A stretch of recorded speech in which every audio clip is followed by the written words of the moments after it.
Hi, this is Damien from AtHope, and I am an Axiological Atheist. And I'm going to do something a little different today. I'm going to have in a sense, an interview with the editor of Canadian Atheists.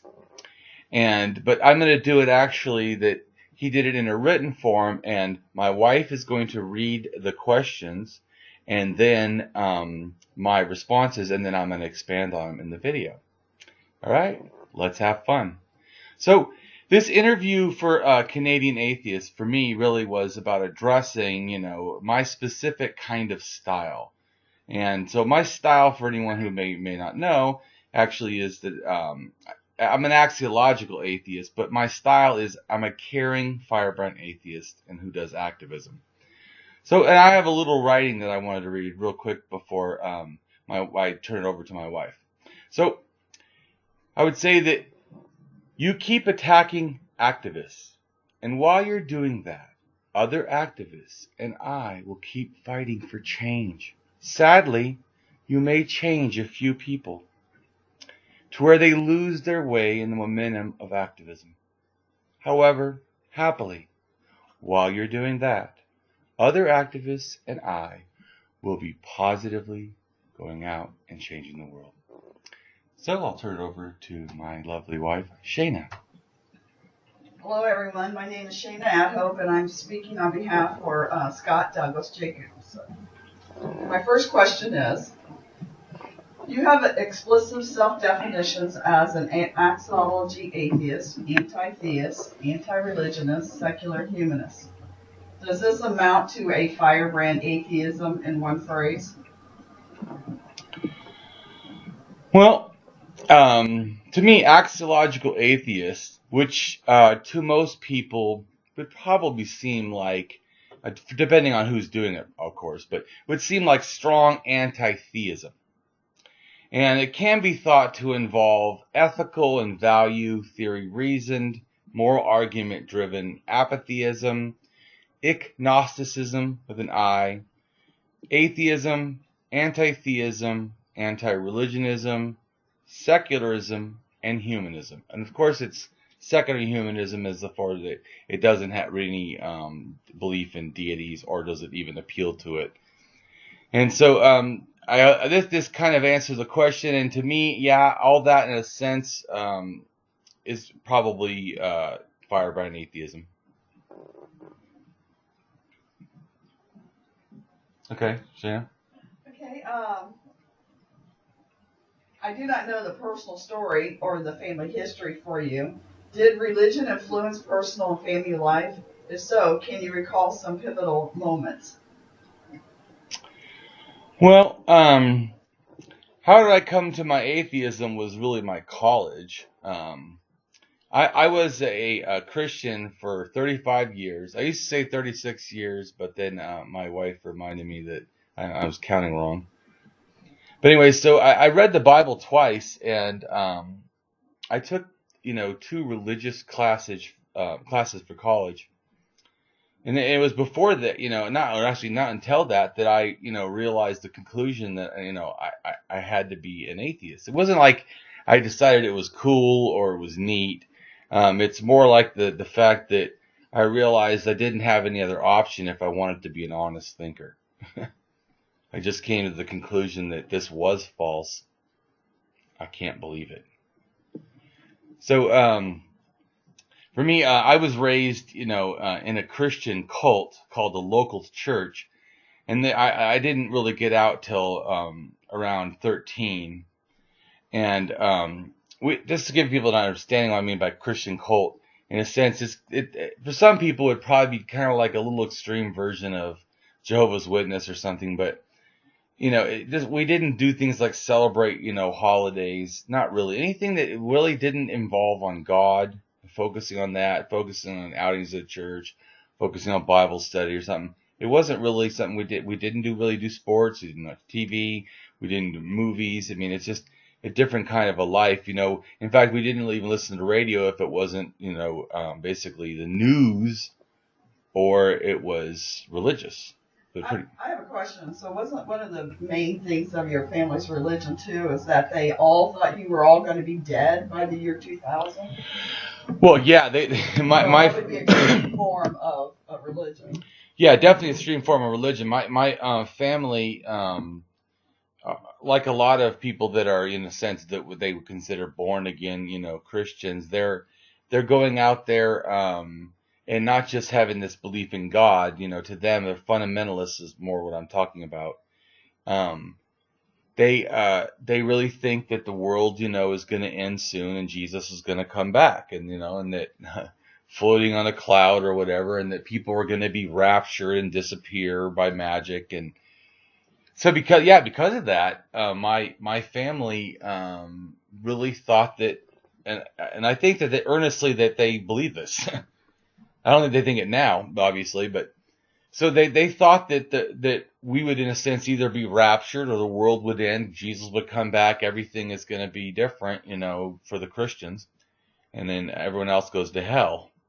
And so to me, because of that, they didn't really stress school. It was not a big deal to me. You could tell. I didn't really care. They didn't care. It was just totally disregarded.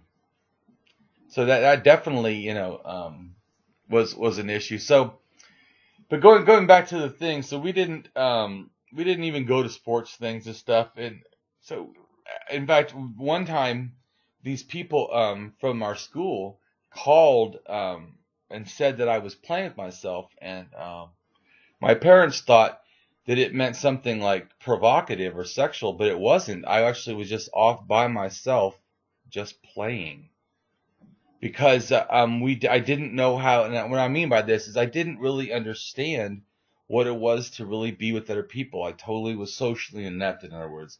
We didn't do anything that wasn't church, and these other people, well, also they're being constantly told, these people are of the world, and you shouldn't be with them. So not only being alienated, but then, you're indoctrinated to think that everyone else is scary in a sense. At least that's how I felt. How's that? Especially before I was 13. My mom became an evangelical Pentecostal, and she was not as extreme as far as not being out in the world, but she was still very extreme, thinking the world was going to end, and so. Well, I can see where all these would be kind of pivotal moments to where want to kind of like change your thinking of religion. Yeah, well, and certainly now, looking back at it, it makes me really unhappy with the fact that a religion can affect a child's life like this. And it wasn't like it was my religion. I always think about this when people say religious freedom. Whose freedom? Because it wasn't my freedom. I felt seriously unfree. So, anyway, so moving along, after I was 13 and raised, from that point was basically in a non-denominational evangelical Pentecostal Christianity. And that's also, of course, once I learned to live with my mom. And because my dad was, she like left the cult in a sense. Anyways, so. About pivotal moments that influenced your life. What you're saying, they are pivotal moments? Yeah, well, that's why we're get you back on where we're. What Yeah. are the pivotal moments that really influenced you? Well, these are definitely religion. I know they really influenced your life. They really influenced. They really affected my life. I mean, people do not realize how oppressive living in a cult like that. To me, that just reminds me that. For like I said, for people to get to understand why I'm such a child, activist, and why I'm so, in a sense, firebrand against the harm of religion is because I know personally what the harm of religion is. I don't have to look for it. I can just go, yeah, I know. You lived it. I lived it. And so, it was weird though, because even though all that, I never in a sense doubted God. I mean, it's weird. I think about it now. I never even thought about it really. I thought maybe my parents' version of Christianity, especially my dad's, absolutely nutcase. My mom's, I thought, was just unreasonable. It was too much. Then for me, I just somehow thought that it was still true. I think about it now. It's like, how did I think that? I don't even know. But, that just shows the indoctrination, because, I mean, it took till 35. It's like I didn't even start thinking really until I hit college. I should say I started thinking before college, to be honest, because of my wife. Because, my wife my wife is like a holistic philosopher or something, because she naturally comes up with these really great things, that are profound and have actually been pivotal moments in my life for change. Well, thank you. But so I want to get back to the thing that finally when I stopped believing though was in college, and I never once questioned God.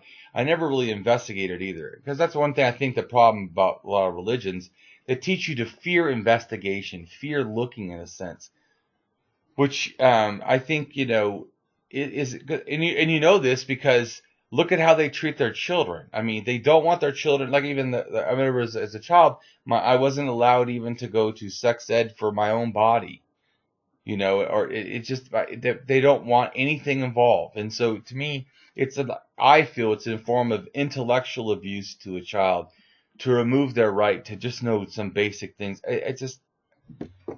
So to me, that's why I have to speak out. I don't care if people have belief. If they choose it and they don't push it on other people, what do I care? To me, it's no different than someone saying they're a sports team. As long as it doesn't hurt nobody, what do I care? You can love that sports team. You can go scream and holler and jump up and down and draw pictures and paint your entire house with it and put it on all your clothes and your cars. You know what? Whatever.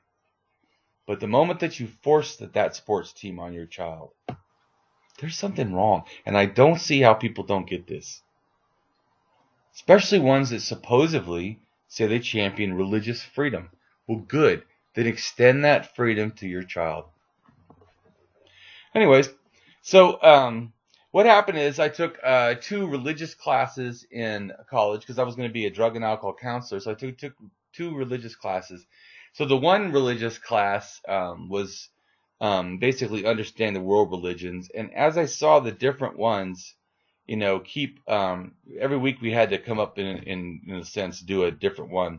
And when we did, to me, we had to understand it, not by somebody debunking it in a sense, but just explaining what's going on. And so I'm sure that's more of an objective view of religion than I would have ever given on my own. But it really, what it did also is it helped me see that, wow, there's a similar narrative I'm hearing.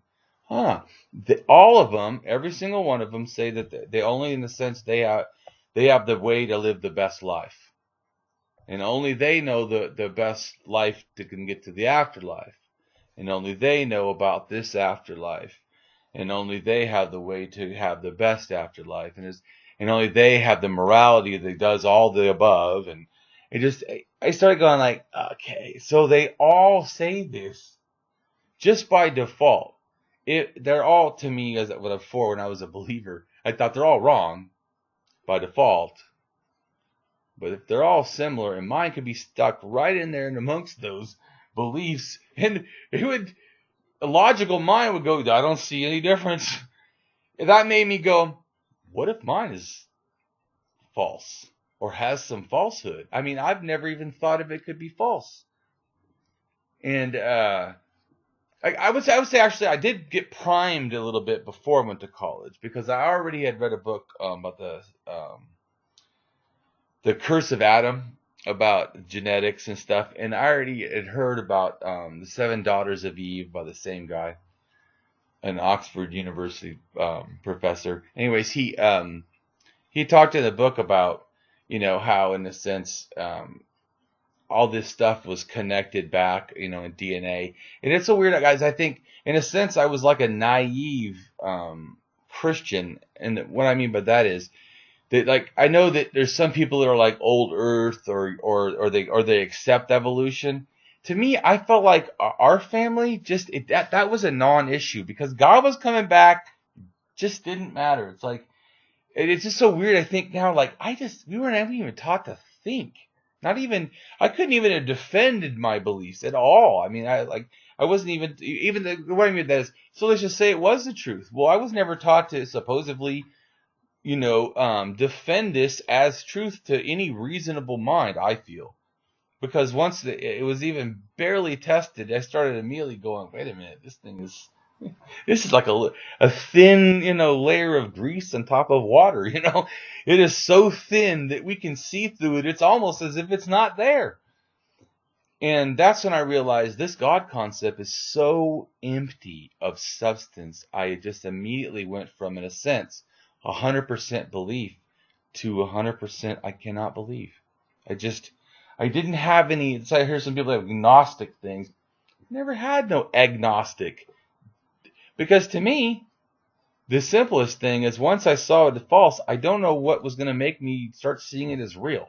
If someone can produce something that can show me there's magic in the world, and it can be, demonstrated and provable and with valid and reliable reason and evidence, I might start thinking the possibility of some supreme magic could even be possible. But until that's done, and it never has been done in history of science, in any place on this planet, I'm pretty good to just be an atheist.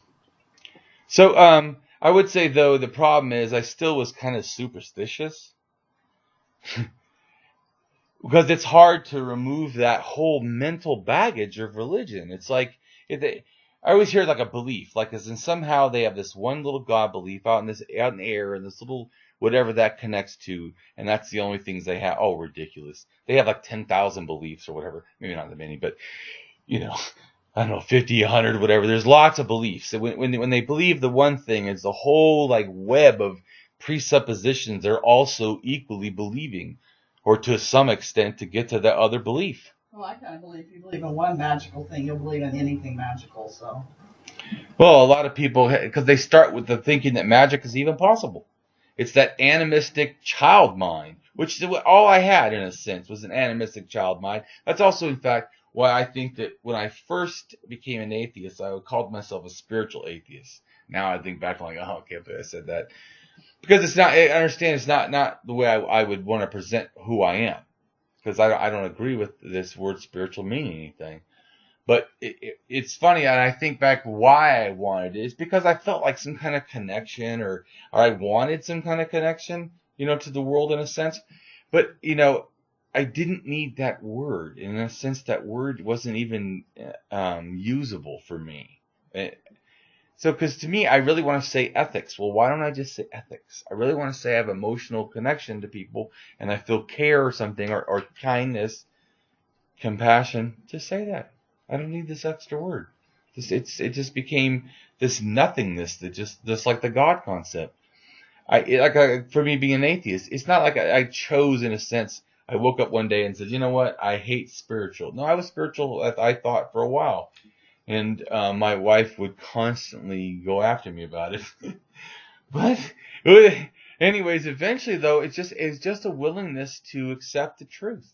That's all I say to people. I try to have, good belief etiquette. And so when that comes to belief etiquette, I think that it should start at the beginning, that you have reasoned belief acquisitions. In other words, don't just let anything offer to you that you just believe it. Or I always try to think, too, that let's just say that belief. I don't see belief as 100% thing. Because if I tell you something that seems reasonable, you kind of believe me, but you haven't owned it where you're going to go to war over it. You know what I'm saying? You're not going to disown your child because of you kind of assume I could be correct. So when people say they believe something, to me, often we have, in a sense, levels of degrees of belief. How much? And so, that's why I think it's funny when people say they believe in the God concept 100%. How? How is that? I mean, maybe if you just desired to, or maybe if you just were compelled to because you had some emotional attachment, but it can't possibly because that you can demonstrate a reality present evidence that the only conclusion is something that you can't explain. Because I always go, okay, and then what's a God? Because I can say, well, God's before the Big Bang. And then what's a God? Not what's before God, just what is a God? I mean, because you make this claim. and you're making this ontological statement of something in reality, then you need to demonstrate that thing in reality with reality properties, or you are agreeing that you are referring to something not in reality. And to me, if you're talking about stuff before the Big Bang, I would say in general, as my thinking, you're talking about something that's before reality, since reality is that which happened after the Big Bang. And the properties of that which happened after the Big Bang, newsflash, all naturalism. So, to me, guess what? What's the most likely thought of how it occurred before that? If we just stick to the honestness of the evidence. Well, it's very simple.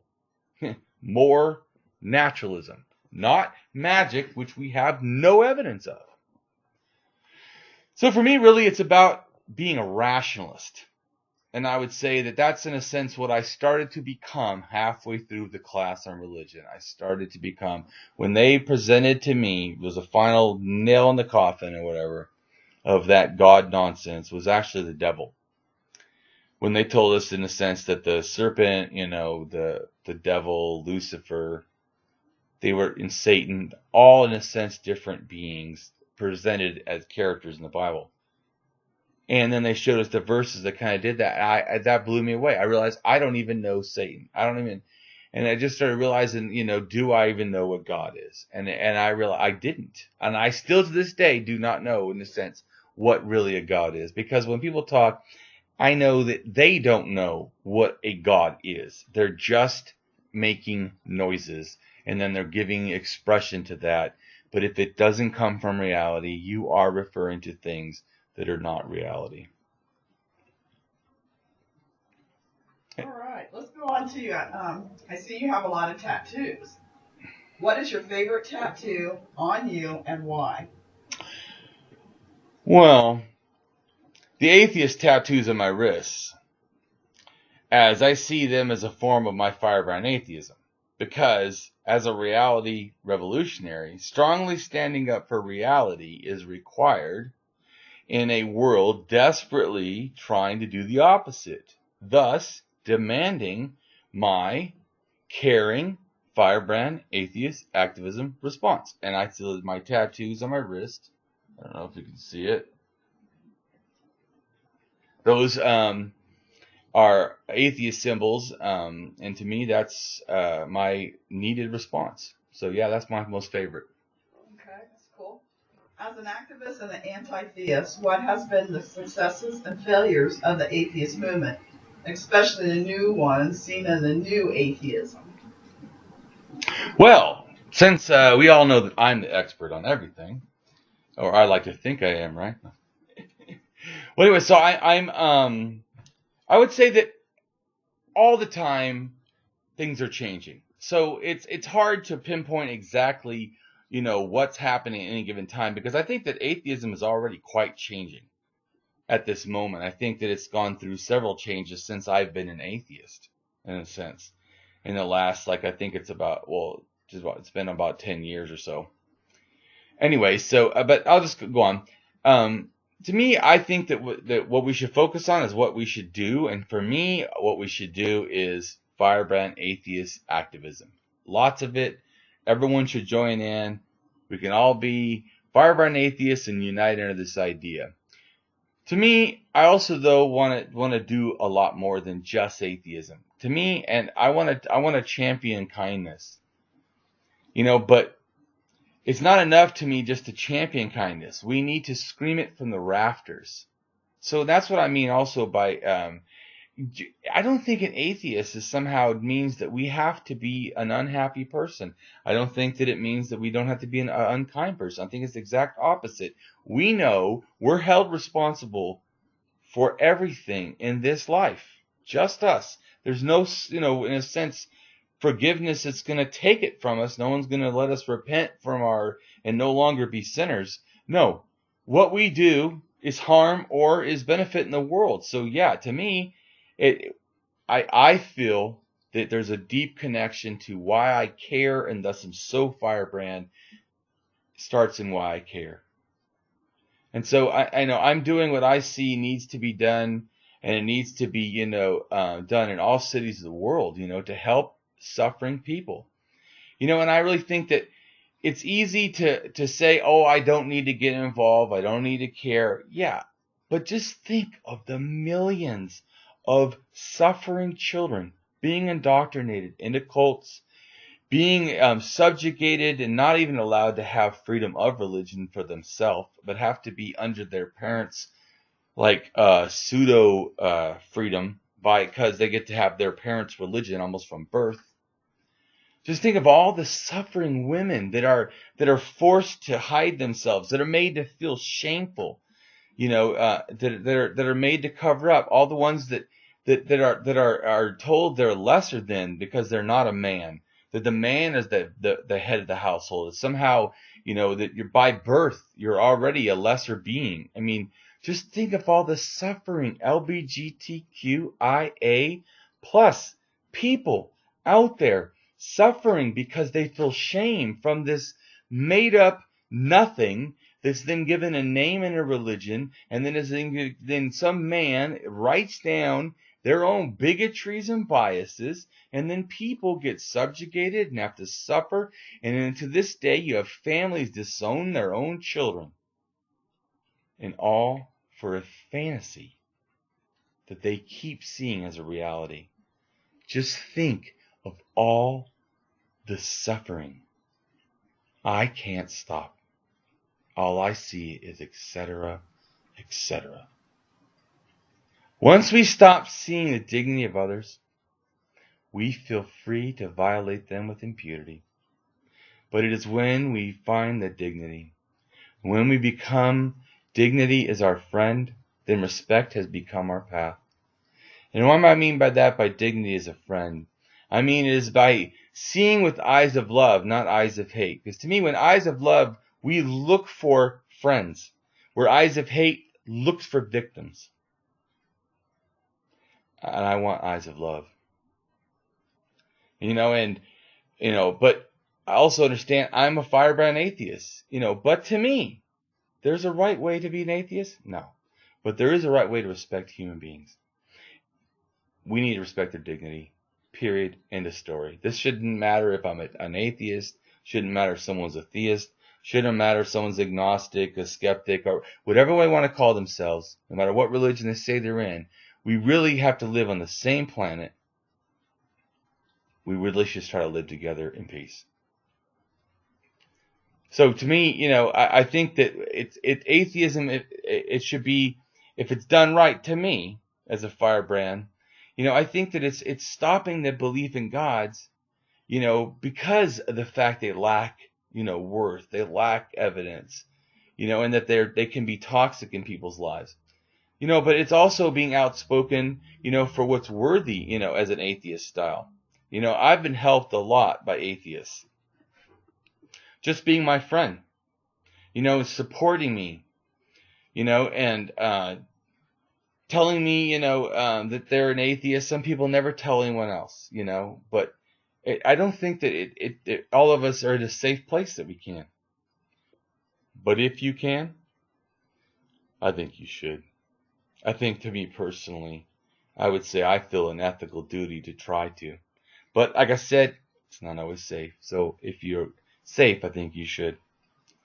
Because I think that we want to show that being an out atheist can be rewarding.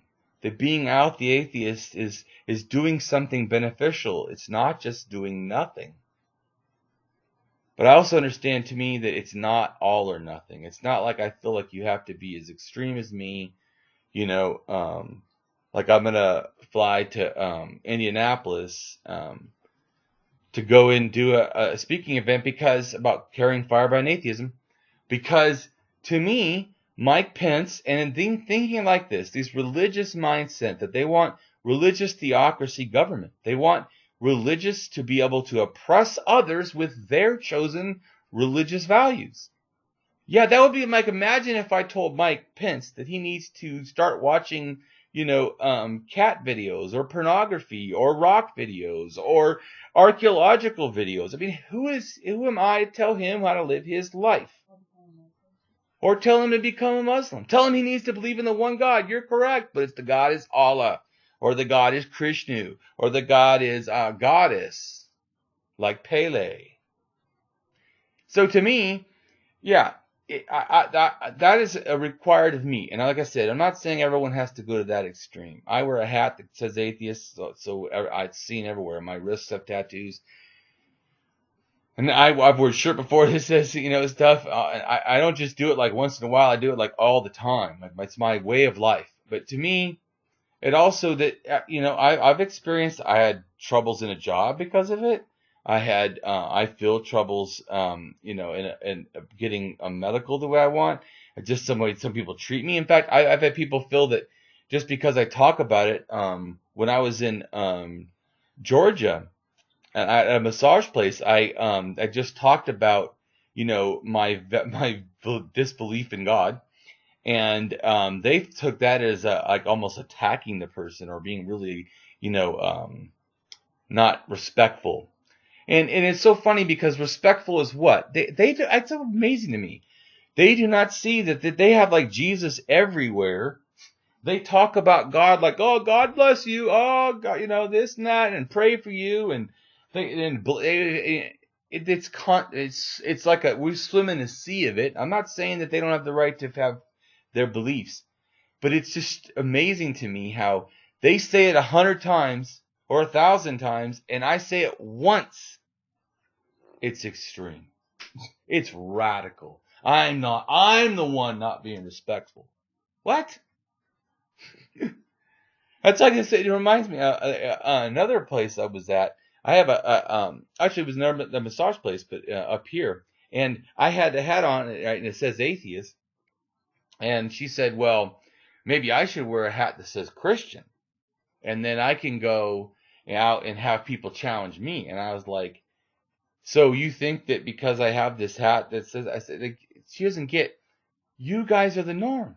In fact, if she wore a hat that said Christian, no one would say anything because it is that normal. And my hat doesn't say I'm an atheist, please challenge me.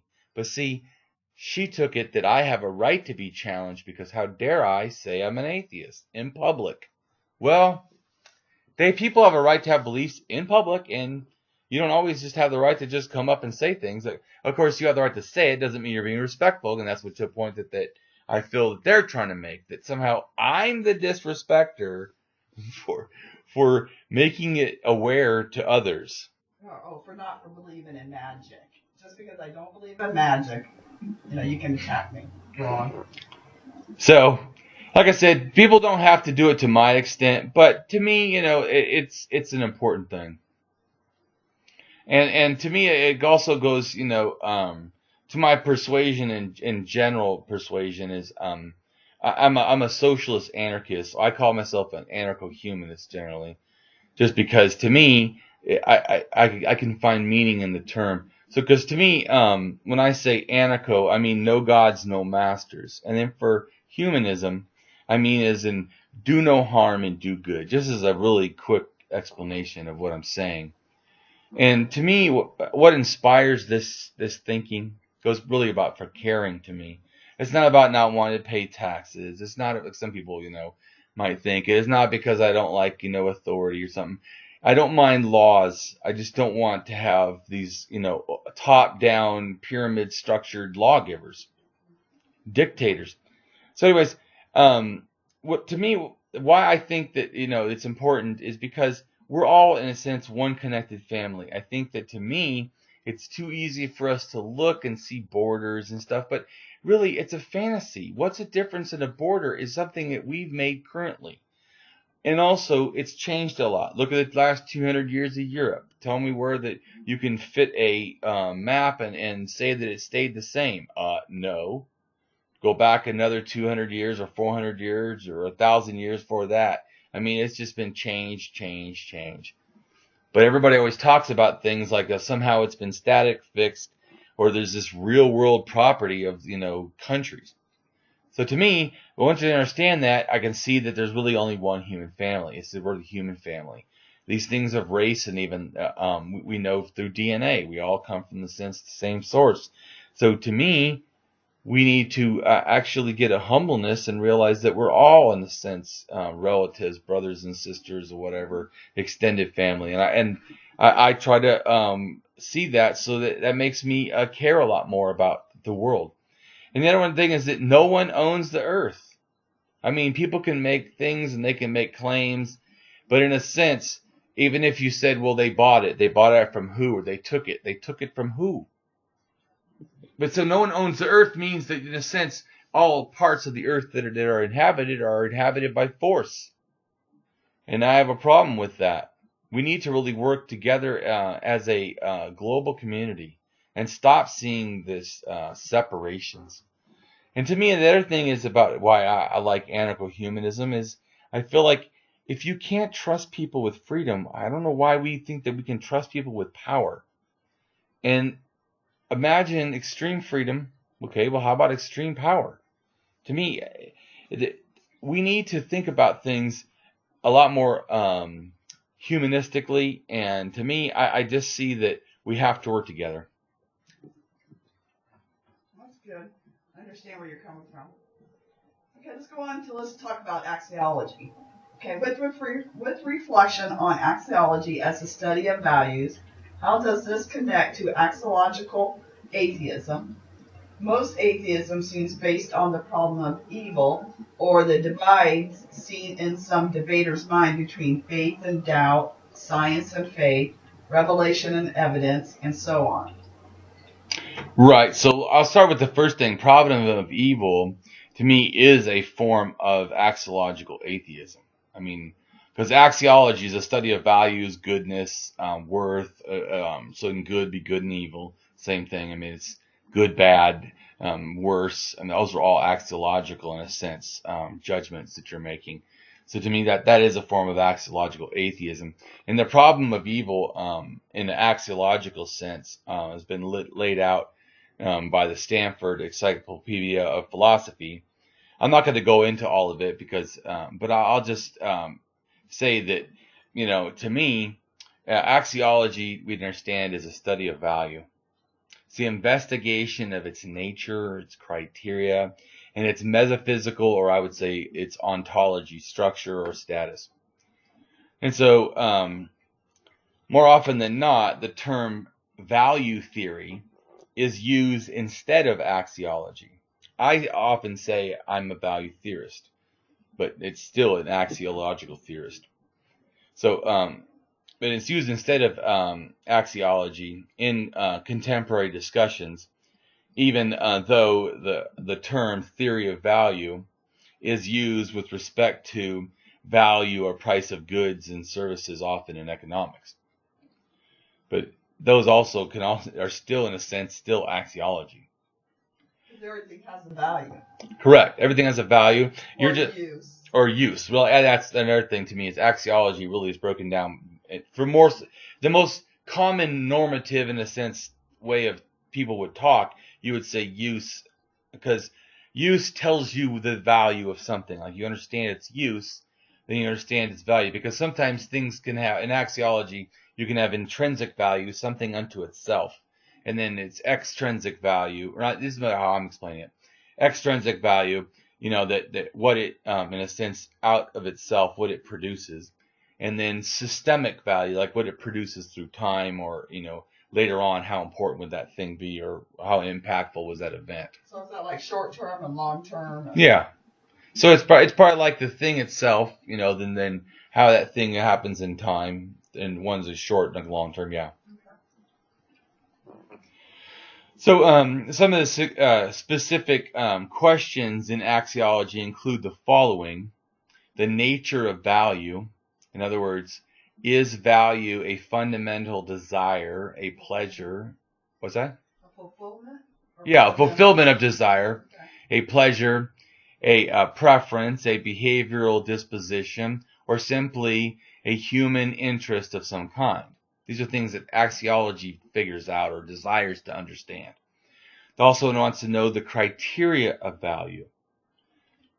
And so to me, it's basically wanting to account for things. It's wanting to test things. It wants to know, is there objective standards, happening? So it also has the status of values. So like how are values related to, say, scientific facts per se, or an ultimate worth. This is my cat, Damien. She thought it was worthwhile to get into the conversation. Yeah. Okay, Damien, I need to keep reading. Okay, so axiology, like I said, science facts. So then also axiology, the status of value, wants to understand things like its ultimate worth, its ultimate goodness, its ultimate use, in a sense, or any other criteria like that, and say related to human values. In other words, like what is if I have a value that humans have worth, then you already know that if I tell you I have ethics, that if I have my value as human worth, well, I'm probably going to have a somewhat decent ethic, or at least you would hope I would. But if I tell you the exact opposite, that I don't think humans have any worth, and I ask you, what kind of ethics do you think I have? You know that value just changed the likelihood of what the category of values I probably will like. And that's not saying it's 100%, but I'm just saying that axiology starts to realize that there's variances in how impactful a value change can be. So just to make it simpler for people that don't understand, so in general, I see axiology just kind of broke it up into ethics, and that would be studying everything that relates to morals, and then in a sense all other value judgments or aesthetics, which generally people think of as art. I see it as actually how you would even, in a sense, aesthetically look at an idea, a piece of evidence or something. I don't think it's limited to just art, because you think about this too. What's art? Is a poem art? Is a writing art? Is it just the painting art? Is a sculptor art? Is pottery art? You start to realize there's a lot of art. Constructional design. I mean, so in science, just think of how many things, if we looked at it from an artist's perspective, there's a lot of things about that science comes up with or understands or evaluates, or even how they do some things that's extremely artful to me. So anyways, so I'll just real quick say about that. Speaking of one of my favorite subjects is, besides axiology, is ethics, which of course same as axiology kind of. In fact, some people think that you can just use the word axiology and ethics interchangeably. I don't think so, but I know what they mean. That's how much axiology is connected to ethics. So ethics is like the study of, in a sense, axiology sense, ethics is the study of values of human behavior, and a study of moral problems, such as the rightness or the wrongness of human actions. And then, of course, that's also means the kinds of things which could be good or desirable or worthwhile or right or wrong or whatever. And whether the actions are, in a sense, blameworthy or praiseworthy. But also they could be neutral. Because some things, like if I said, right now I want to take a drink of water, in a sense, there's no ethical harm in me taking a glass of water and drinking it. So in a sense, it's not good, it's not bad, it's just neutral. So to me, sometimes people they inherently see the world as black and white, like as in everything is all or nothing and everything. But there's some things that they don't have moral weight, in a sense. They don't have a moral value attached to them, or that you can attach. In a sense, my choice of water, like, okay, it doesn't really do anything. So also to me, we can consider that we need to understand things, and it helps us understand further, when we understand there's layers. So when you have that black and white view of the world, you're only looking for black or white. Well, of course, in the world, you're going to find black and white, because there are black and white. The problem is there's a whole crayon, box or jar or whatever, with a whole bunch of crayons. There's not just one choice, two choice, that's it. No, there's a whole box of crayons. The black and white is just one and two of a whole bunch of choices of crayons. You start to see stuff, and also you understand that different things can be change how things are placed in value. In other words, like you can have multiple values occurring, and they're not the same all at the same time. So, like, let's just say that I have a friend who wants to borrow a car, and so I tell him, okay, no problem, you can borrow the car. And the friend, dignity, gets all enriched, super happy. What a great friend Damien is, man. And I go, yeah, and be careful because it's a $3 million car. And this is a person, let's say, that makes $30,000 a year. Do you think they're going to take that car? No, they're not going to take that car because they know the value is more than the sense they can afford to try to reap if something happened. So that value of the car now went from expensive in reality, though to them went to zero, even though it's being offered. And then, in fact, they might even, just remember this, they might even feel somewhat offended. Like, what Damien's making me feel uncomfortable. I didn't even know that his car cost that much, and he's going to let me use that car. He doesn't have another car. I mean, just think, it would be cheaper for me to rent a car for my friend than what he would have to pay if he damaged my car.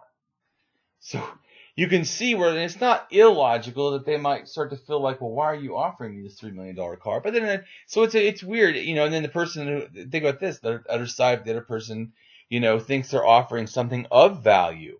And this great value, and why is this person not liking its value? Well, no, they're liking the value. They just don't want the responsibility. See, so there's a value, you know, disvalue issue going on. The ontology is on the fact that they don't want to be responsible, not the value of the car. So to me, it's good to be careful of where the axiology is and what all the axiology is involved. Don't just think that you make a moral choice by just, in a sense, axiologically finding one thing. It's like a tree. It could be a whole bunch of limbs.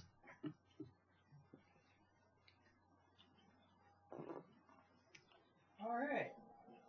Let's go on to the next one. Okay.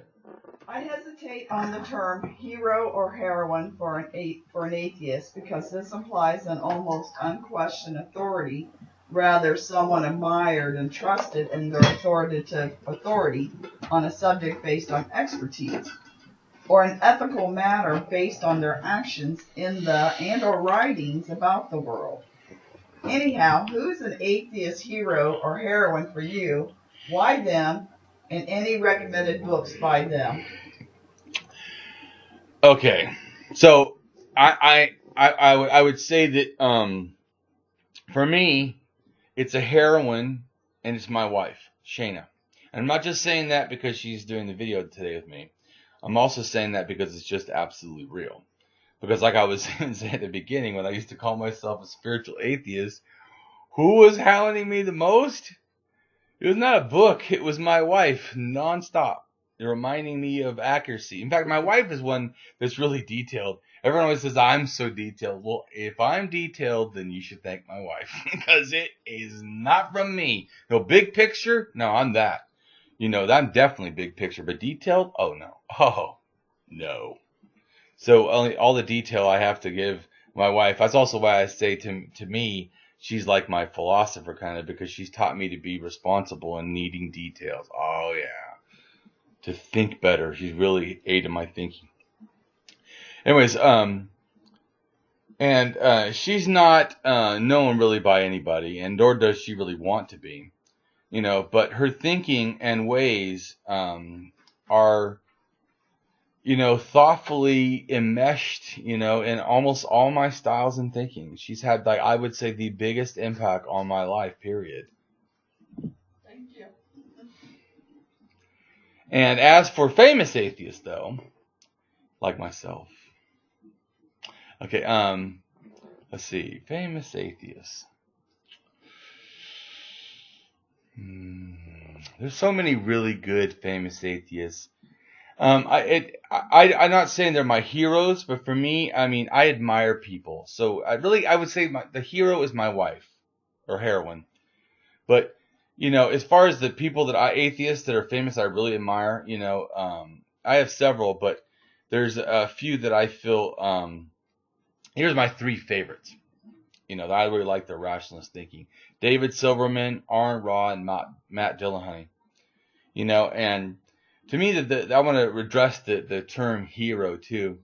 A hero is a person who is admired or idolized for courage, outstanding achievements, and noble qualities. And like I said, I would say that's my wife. And what's interesting too is that originally women were the true heroes. And I'm not just saying that as like a funny thing, but I'm saying often it's forgotten that women were the true heroes. And we must look back to see, I guess, a new future, to remember that women can't even be heroes, because some people, I think that women are not full, human beings.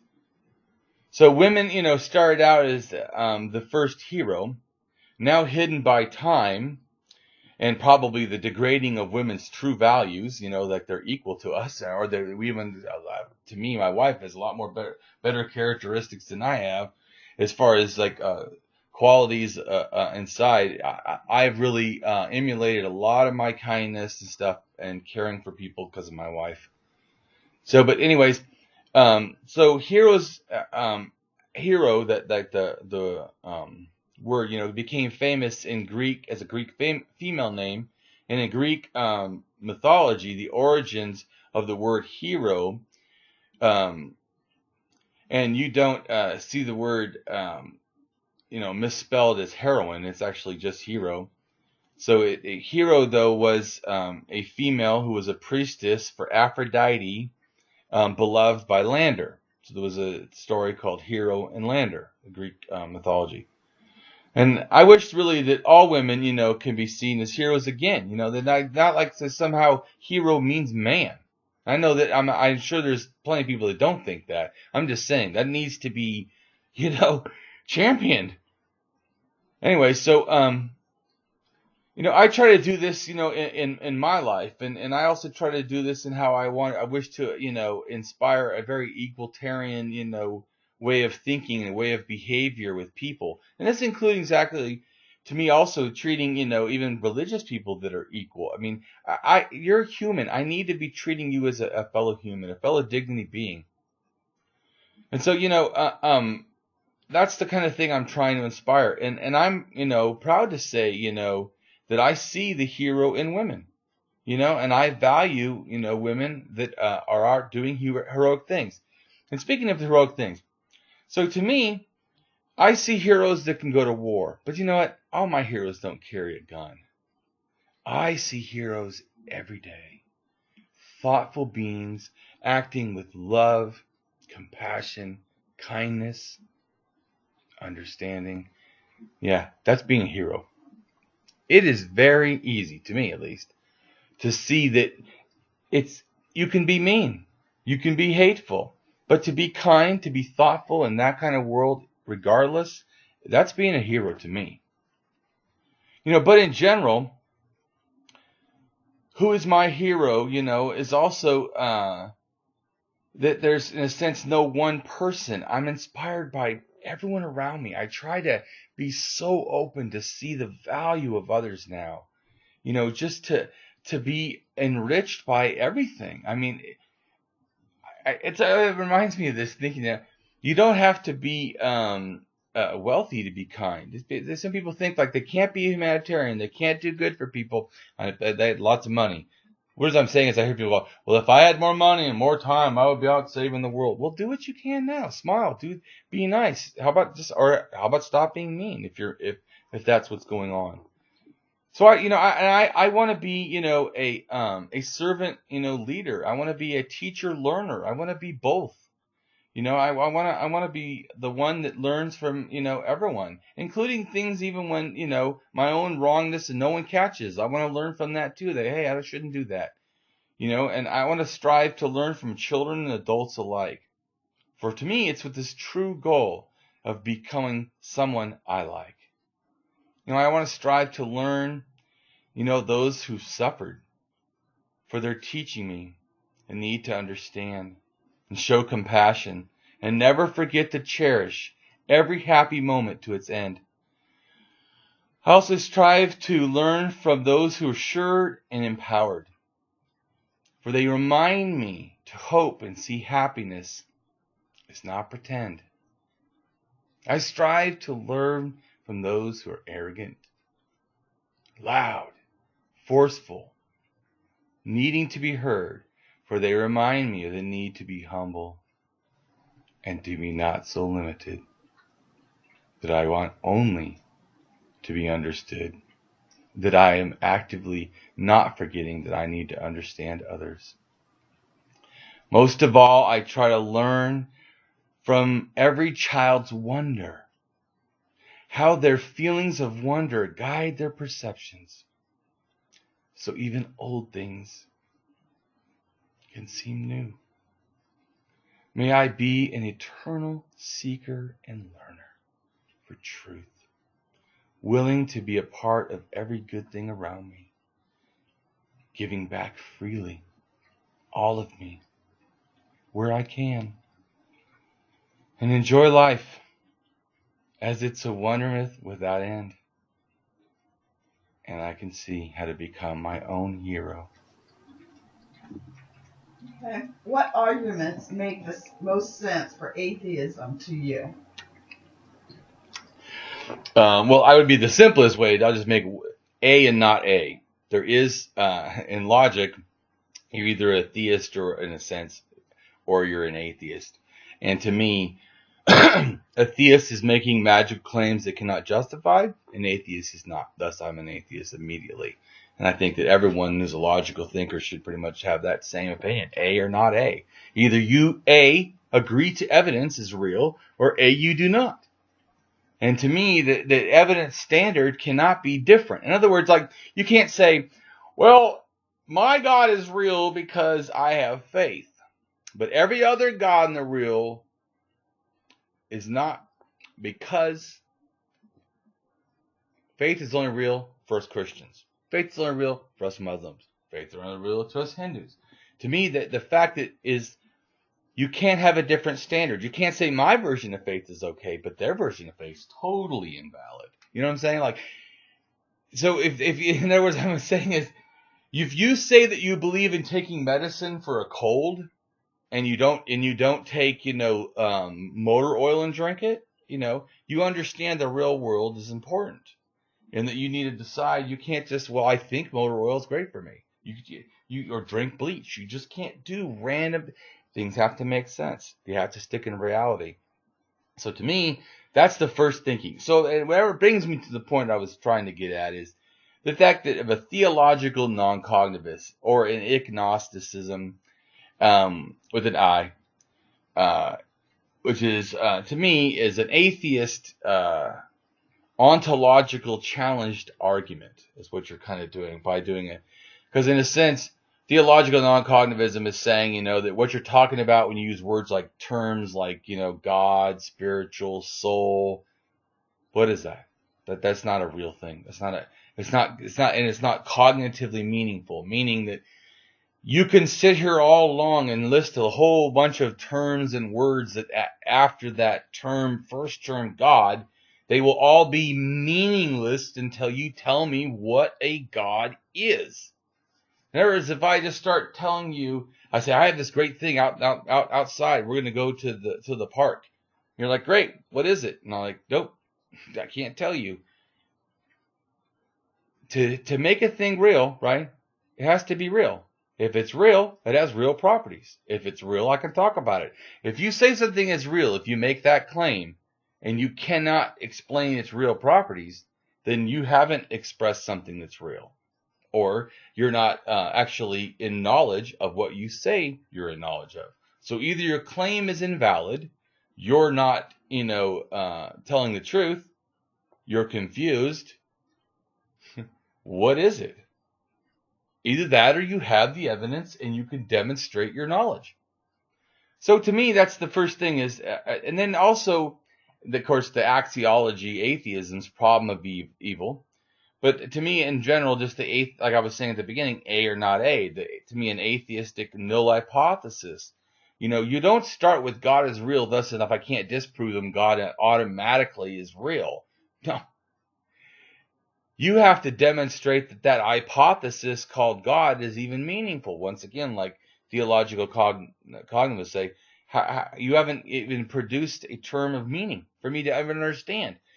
But if you did, I would use methodological rationalism to investigate using ontology, expose using epistemology, judge using axiology. Also, in the general thing, most of my thinking is I use justificationism. But understand, people can use that philosophy in a different way. How I use it is a general thinking that all my epistemological thinking needs a justification, and that things cannot be offered without a valid and reliable justification. Because if they're not, then you don't really know them. You're just claiming them. To some extent, the level of the burden of proof on you, evidence that you offer that can substantiate the justification increases its likelihood. But if you can't and can show nothing like the God concept, which you can't even explain what it is, and then how you know that, and why are you saying that's quality evidence of what you think it is? If you can't do all of that, it's really just gets down to the point of it's an ethics of belief. And ethically, you should have substantive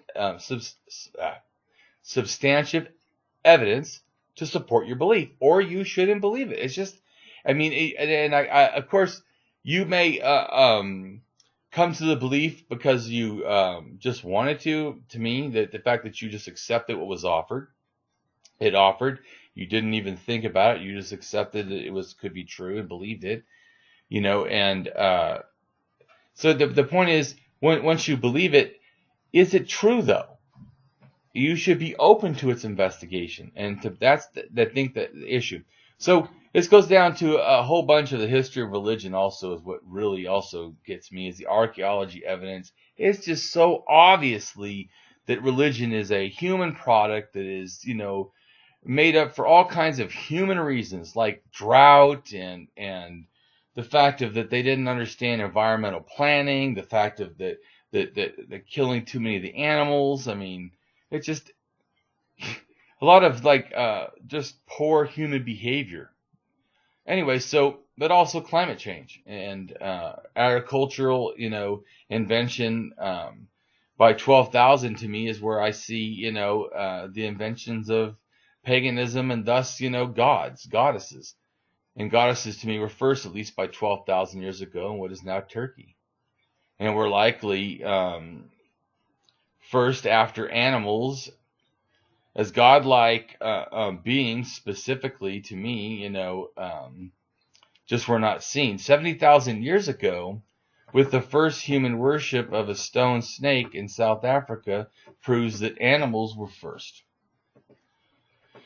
And it all started, to me, in a female-centric, or kind of a generally egalitarianism, or its type of persuasion. And kind of generally, though, until at least about 7,000 years ago. And then it got different by about 5,000 years ago, which I think is kind of the birth of statism. And when that happened, that was when you had states, in a sense, governments run by kings, that then were ruled in a sense by progression by their sons and whatever. So because of that, you automatically you're chopping off women being in the equation, because it's not like saying anybody can be this. Although there's been several queens and stuff that were made to be, or empresses and stuff, or ruled countries. Sometimes when their relatives died or husbands died. But to me, the fall of women, it begins, I see it as like 13 to 12,000 years ago, and kind of that proto-paganism, goddess stuff, and animal gods that seem to, come first, I presume, was like, divided from lesser, probably animal spirits or, mythic ancestors, from shamanism. And like, a greater clan system, or a clan, protectors and totemism, stuff like that. Which seem, like totemism goes back about 50,000 years ago, and could be possibly 70,000, from the stone snake carving. But also, both of those stem from, animism or proto-animism, which seems to go back at least, 100,000 years, and could possibly go back as far as 300,000 years. And it really goes back to the, development of shamanism, I was saying, is about 30,000 years ago to me. And, yes, we need to learn about, animism, totemism, religionism in general. It can't be understood to me without understanding all these, pre-existing things. So I see you have a lot of means, and what are your most cherished ones? Well, I would like to say the ones of kindness are some of the ones that I cherish the most. But I have and also some of the ones where I feel like I make really good atheist arguments. Some of the ones that I like too personally are ones I draw with my the art's good, or like I put myself in a funny position or something. I think it's funny, makes me laugh. But I have like about 500 to 1,000 memes, maybe more than that, I don't know, that I've made over several years. And I like many of them. And in fact, some of them, like the ones I write, I cry about, because every time I read them practically, because I write with passion, and I'm moved by the passion when I do it. Well, that's understandable. Any final thoughts or feelings in conclusion? Yay, we're almost done. I'm happy that we got a chance to address so much in this interview. And I want to give a shout out to my caring firebrand atheist activism event in Indianapolis, Indiana. Hoosiers. Hey, Damien. Yep. She's helping out. Screaming it loud. May 5th. Okay, and then I will attach a link to this video, and you can find out. And I guess I'm going to have to say goodbye for now.